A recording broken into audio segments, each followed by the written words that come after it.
Mesdames, Messieurs, comment mesurer la valeur d'un peuple dans nos écosystèmes sociétaux sur différentes échelles? Mais pour répondre à cette question, il faut que je puisse vous définir d'abord qu'est-ce qu'un peuple.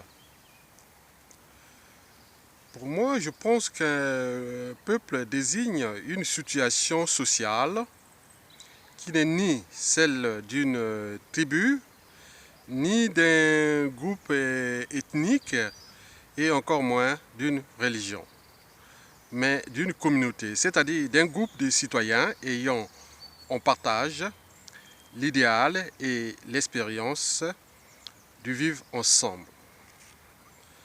Bien entendu, quand on parle de peuple, on parle d'individus, des citoyens, de communautés, mais aussi de nationalité. La notion de territoire n'est pas loin. Bien sûr que les territoires intègrent la notion de souveraineté, la souveraineté d'un peuple, c'est-à-dire de ses citoyens. Bien sûr que quand vous appartenez à un peuple, donc vous faites partie d'une communauté et d'une nation. Donc quand vous faites partie d'une nation, donc vous avez des droits et devoirs envers votre nation.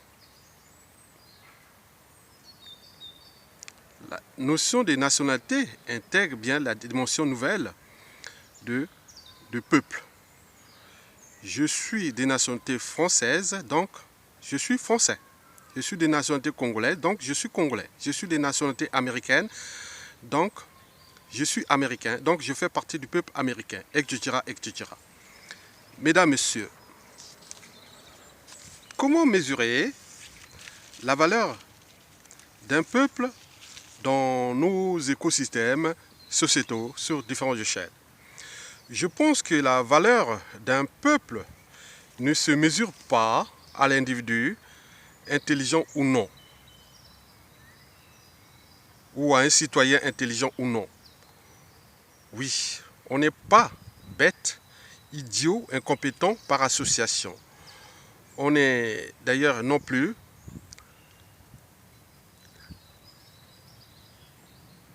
novateur, ingénieux, libre, digne et courageux par association. Oui, l'état d'esprit de la liberté, de la dignité et du courage de devoir défendre son peuple et sa nationalité est au cœur des enjeux. Mesdames, Messieurs, je pense que la valeur d'un peuple se mesure en termes de collectivité cognitive et sociale, de devoir penser ou repenser en permanence la complexité de ces écosystèmes sociétaux sur différentes échelles, individuelles, locales, régionales, nationales. Mesdames, Messieurs, au cœur de l'enjeu, il y a bien entendu les problématiques correspondantes au pouvoir politique et économique, aux droits humains, aux droits de l'homme et du citoyen, aux libertés fondamentales, aux droits sociaux et au but de la condition humaine, à savoir l'accès à l'eau potable, à l'énergie, à la nourriture, à l'éducation, à la formation, à l'emploi, aux soins, à la sécurité, à la justice, au cadre de vie, à la mobilité ou au transport au commun.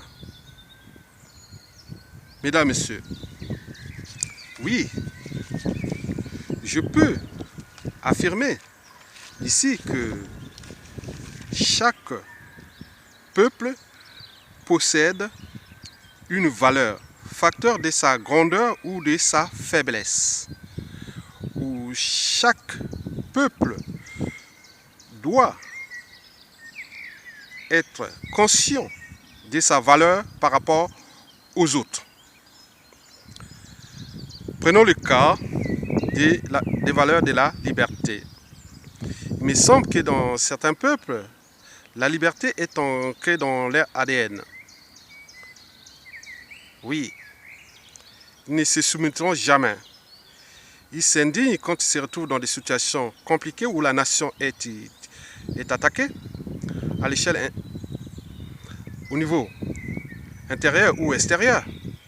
Et à ce moment-là, ils réagissent toujours parce qu'on dit c'est pas possible, on ne peut pas laisser faire. Non, c'est pas possible. On ne se soumettra jamais. Nous ne sommes pas des esclaves. Nous ne sommes pas des soumis. Etc., etc. Nous sommes insoumis. Nous sommes un peuple libre. Donc la notion, les valeurs de la liberté est souvent l'une des caractéristiques de la valeur d'un peuple. Bien entendu, l'éducation est au cœur de l'enjeu, au terme de transmission des valeurs de liberté intergénérationnelle.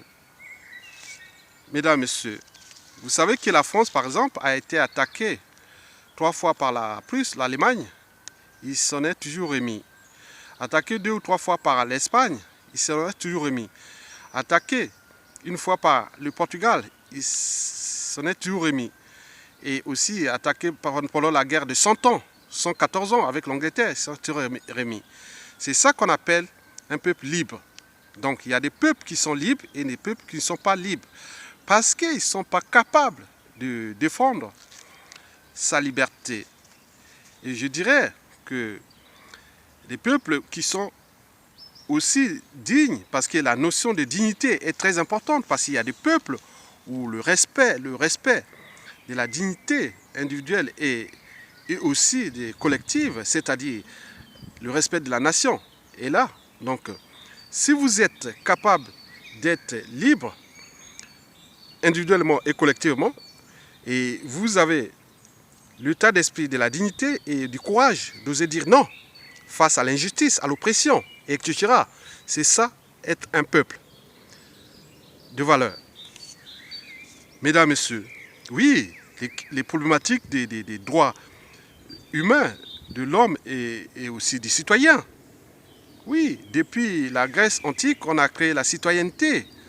Et passons par l'Empire romain, l'Antiquité, le Moyen-Âge, la Renaissance, la Révolution industrielle ou le siècle de lumière, le 19e siècle, le 20e siècle, aujourd'hui nous sommes au 21e siècle. Il me semble que à travers le temps, l'histoire des guerres, des conquêtes, des dominations, des colonisations, il y a eu toujours des peuples qui se sont toujours remis parce que la liberté, la dignité, le courage d'oser dire non, d'oser se défendre. Et là, donc, le sens du patriotisme est toujours là. Donc, on défend un peuple parce qu'on a des droits et des devoirs et on a un idéal à construire ensemble. Mesdames, Messieurs, parlons par exemple au niveau de la condition humaine. Il me semble que les peuples qui ont certaines valeurs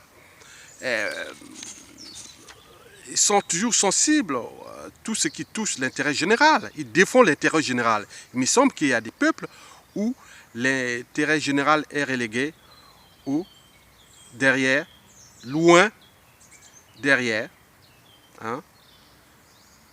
le sens de l'intérêt général, l'intérêt particulier. Oui, prenons par exemple le problème dans la condition humaine, je vais parler de l'accès à l'eau potable, à l'énergie, à la nourriture,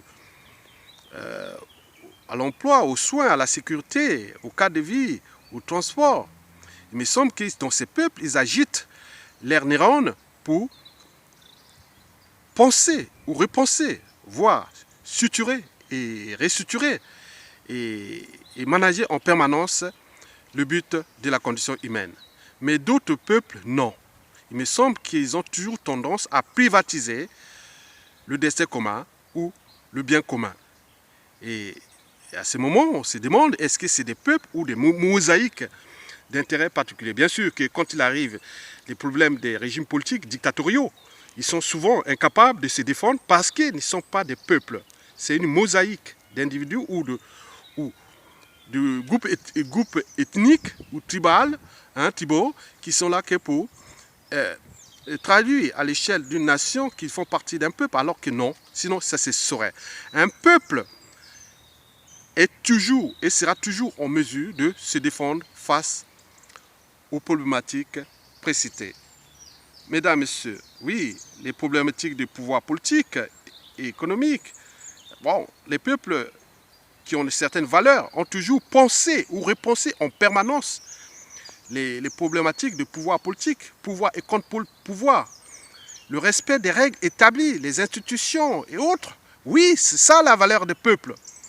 Oui, les peuples, bien sûr que nous ne sommes pas tous au même stade d'évolution. Il y a certains peuples qui résistent encore à l'évolution, donc ils sont encore au stade de la sélection naturelle, c'est-à-dire la loi de la jungle, la loi du plus fort. Bien sûr que nous, en tant qu'humains, nous sommes individuellement et collectivement affranchis du déterminé naturel. Nous ne sommes plus là les animaux. Nous avons acquis certaines caractéristiques qui sont liées à celles de la raison, de l'esprit critique.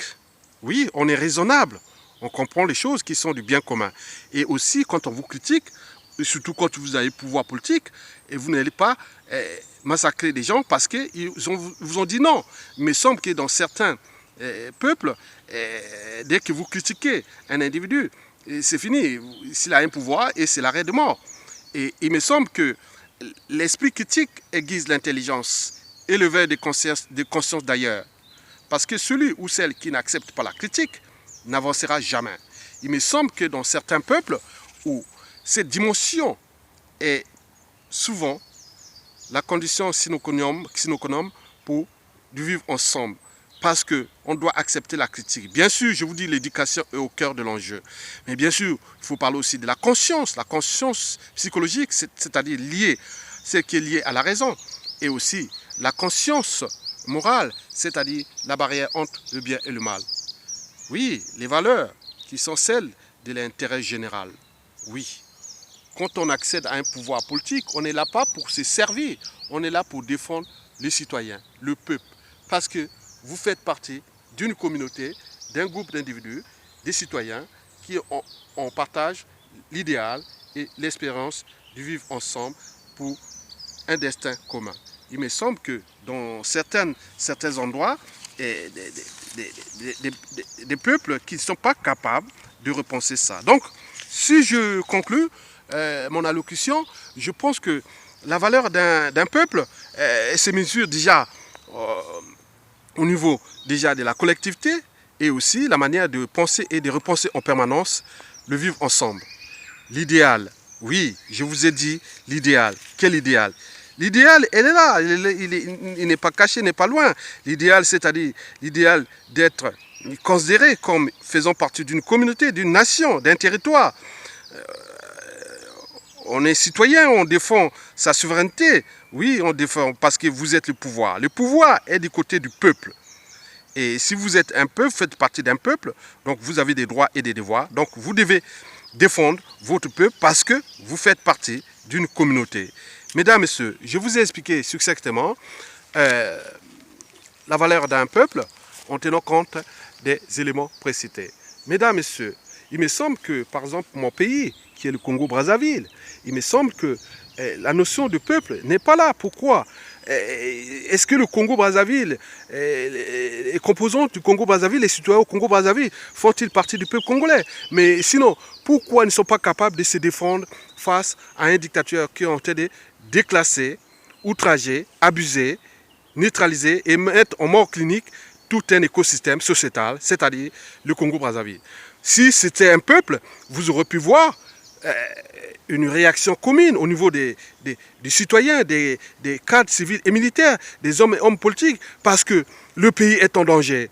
La France a été attaquée une fois, deux fois, trois fois, chaque fois il s'en est remis parce que le peuple s'est réuni autour d'un homme et des hommes politiques et aussi des citoyens capables d'oser dire non.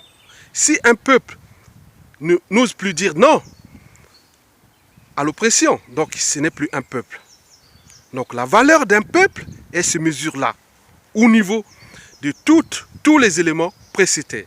Donc ce ne fut qu'un état d'esprit qui est là pour montrer aux yeux du monde que pour construire un peuple, il faut d'abord des individus capables de se dire non. Des individus majoritairement qui ont le sens de la dignité, de la liberté. et aussi de l'esprit, du but de la condition humaine. Les problématiques du territorial, c'est-à-dire défendre votre patrie, le patriotisme, etc., etc. Donc, si vous êtes parti de ces caractéristiques, donc vous appartenez à un peuple. Donc, il y a des peuples indignes, il y a des peuples dignes, il y a des peuples libres, il y a des peuples qui ne sont pas libres, il y a des peuples courageux, il y a des peuples qui ne sont pas courageux, il y a des peuples qui sont capables de se défendre et d'autres non. Au cœur de l'enjeu, c'est toujours les rapports de force intrinsèques entre les prédispositions génétiques liées à la liberté, au courage, à l'intelligence, au sens de la création et d'avancer un écosystème qui vous appartient. Parce que vous faites partie d'un écosystème qui s'appelle une nation. C'est-à-dire, la nation regroupe les peuples. Le peuple, par la nationalité. Et si vous n'êtes plus capable de défendre votre pays, donc il ne faut pas dire que vous êtes partie d'un peuple. Vous n'êtes pas le peuple. Le peuple sera toujours en mesure de se défendre face à l'injustice, face à l'oppression, face à l'humiliation, face à l'invasion.